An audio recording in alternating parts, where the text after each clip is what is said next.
Number 5, a class contains 40% women and 60% men. There's a 25% chance of selecting a business major given a woman is chosen. Find the probability that a student chosen from the class at random is a female business major. Okay, so again, it's a story problem, but I want to turn it into not a story problem. So let's think about this. The probability that it's a woman is 0.4. Let's go back through the numbers. 40% women and 60% men, so probability that it's a man is 0.6. There's a 25% chance of selecting a business major given a woman is chosen. So that word right there is really important to me. When I see that given, I know that's that vertical bar symbol. Okay?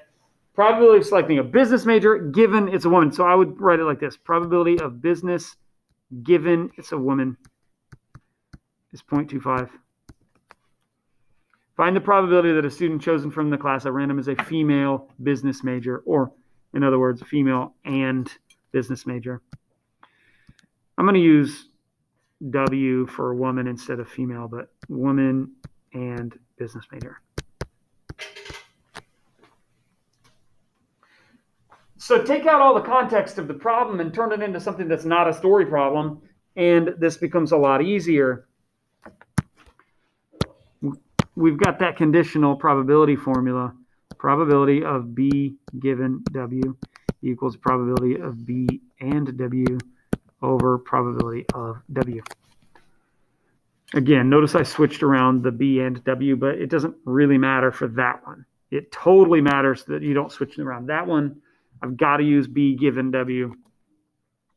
But anyway, I want to find that intersection, so I'm going to multiply here, and I'll see that probability of the intersection, B and W, equals the probability of B given W times the probability of W. So what do we have?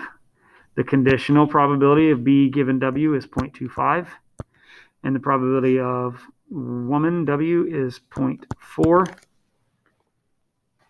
So we're just going to multiply 0.25 times 0.4, 0.1.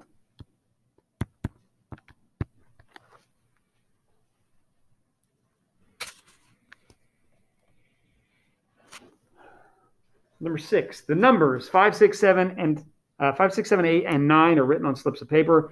2 slips are drawn at random, one at a time without replacement.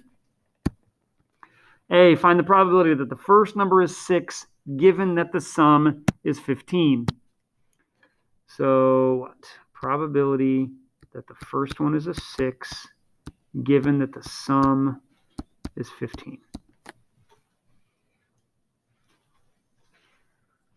Once you see how conditional probability works, you won't need to do a lot of work or a lot of formulas. You might be able to see some of it in your head. But until we get there, let's go ahead and have some kind of a method. All right. So let's think about what we've got here. We're drawing 2 slips of paper out, one at a time without replacement. So if you draw out a 5 on your first slip, you can't draw out another 5. Okay. You're not replacing it, so you can't go 5 and 5. You can't go 6 and 6.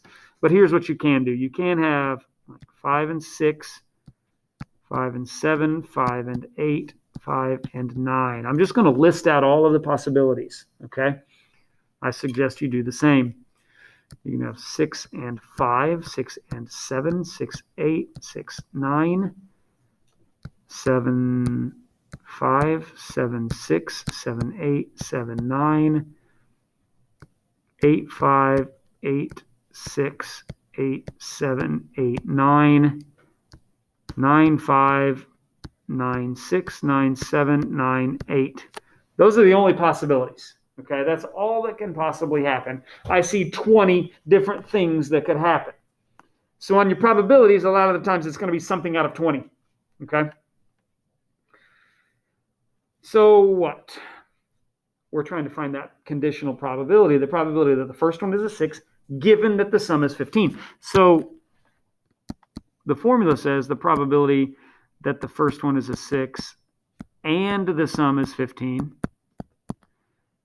over the probability that the sum is 15. That's what the formula says.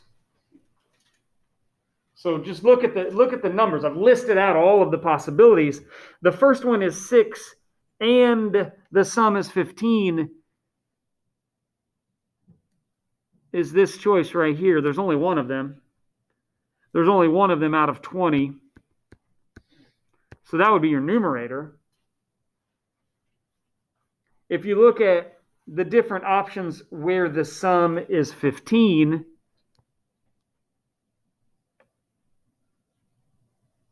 I see 4 of them. I see 4 different places where the sum is 15. And so there are 4 of them out of 20. The probability that the sum is 15 is 4 out of 20. We just want to divide them and the 20s cancel. Think about how you divide fractions. The common denominator is going to cancel out. Or if you multiply by the reciprocal, the 20 is going to cancel out. We're just going to get 1/4. Now think about it though. A conditional probability says given that the sum is 15. So really that's all we would look at. So if you look at those numbers, all we're looking at are the 4 that add up to 15. So it says what's the probability that the first one's a 6 if we're only looking at those 4? Well, there's only 1 out of those 4. So really we didn't even have to count to 20. We just had to take 1 out of those 4, and that's your answer. So we look at the next one. It says find the probability that the first number is 5 given that the sum is 14. So that's going to be the probability that the first one is 5.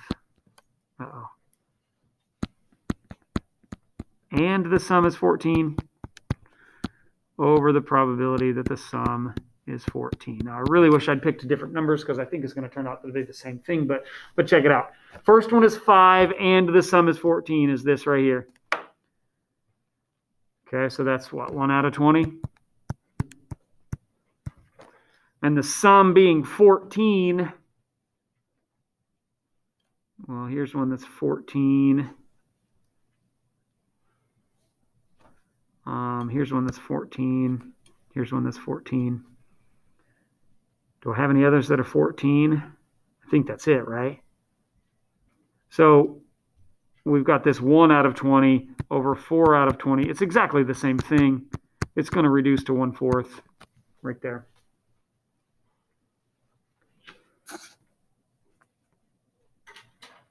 Independent events. One event occurring doesn't affect the probability of another event, okay? What's the probability that I roll a 6 on a regular 6-sided die? 1 over 6, right? Okay, so let's say I do that. I roll a 6, okay? Now, what's the probability that I flip heads on a coin? 1/2. Did it matter that I rolled a 6? Rolling a 6 here didn't affect my coin flip, okay? Those two events are independent. Okay, the first one didn't affect the probability of the second one. Okay, but independent means that's what independent is. Okay, one doesn't affect the probability of the other, and so we've got a new formula for that. When you know that 2 events are independent, we know we can just multiply their probabilities. Probability of E and F is equal to probability of E times probability of F. So it's going to be really important when they tell you this information, A and B are independent, you know you can just multiply those 2 things, okay? So we want to find the probability of A and B. They told me those 2 events are independent, so I know I can just multiply. Probability of A times probability of B. Probability of A is 0.2. Probability of B is 0.15. 0.2 times 0.15 is 0.03.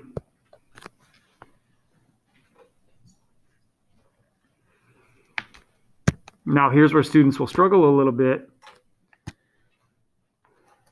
because you have to go back in time. We have a different formula for how to find the union. We know a formula from another lesson that says the probability of the union is equal to the probability of the single plus the probability of the double, or I'm sorry, plus the other single minus the probability of the other double. So to find the union, I'm going to say probability of A is 0.2 plus probability of B is 0.15 minus the probability of intersection that I just found, 0.03.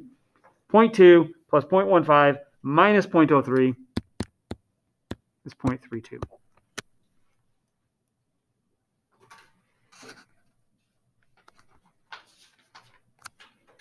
Number 8, probability of A is 0.5, probability of the union is 0.9, find probability of B if part A says A and B are mutually exclusive. Now, when I say mutually exclusive, I think about a Venn diagram.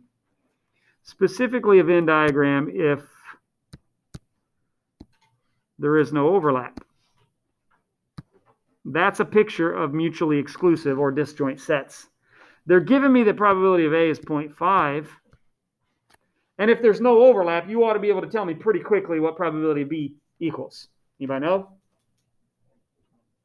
It's got to be 0.4, right? Now, you could use the union rule if you wanted to. It might be overkill, but let's see it. Probability of the union equals probability of the single plus probability of the single minus probability of the opposite double. So we've got the union was 0.9 and A was 0.5. We don't know what B is. And the intersection, there is no intersection. It's empty, so we could say that's 0. So really all we'd have to do is subtract that over there and find x equals 0.4. That's 0.4. Probability of B is 0.4. Okay. Now, the next one says, okay, forget about mutually exclusive. A and B are independent.